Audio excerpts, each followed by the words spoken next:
Don Donoher first became a part of Dayton Flyer basketball playing for Tom Blackburn from 1951 through 1954. In February of 1963, Donoher became the assistant basketball coach. With the death of Tom Blackburn, the torch was passed to Don Donoher. Donoher had help. Former UD player Chuck Grigsby became his assistant. Another former player, Tom Frericks, was the new athletic director.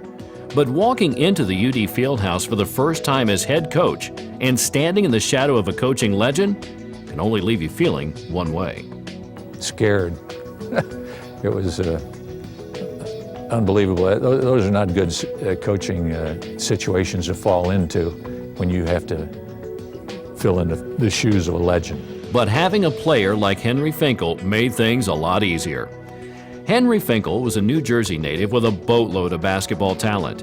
He had been offered a big NBA contract after his sophomore season, but his mom wanted him to get a college degree.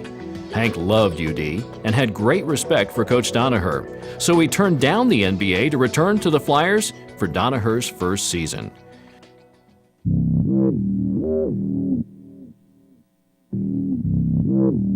In the 1964-65 season, Big Hank led the Flyers to a 22-7 record. By this time, the NCAA tournament was the premier postseason tourney, and Dayton was invited. The Flyers played Ohio University in the first round. Tough defense by Captain Bob Sullivan helped Dayton pull out a 66-65 victory.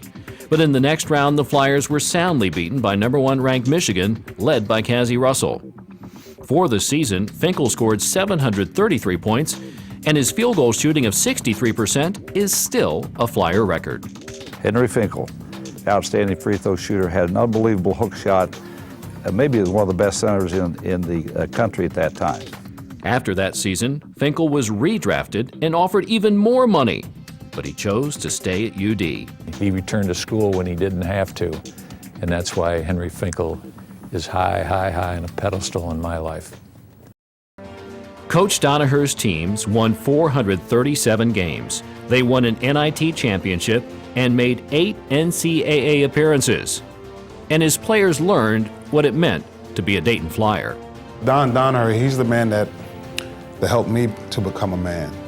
You know, not only on the court, helped build my skills and my confidence, but as an individual, you know, he helped me to grow up to be the man I am today. I'm glad I chose UD. I'm glad I chose him to be my coach.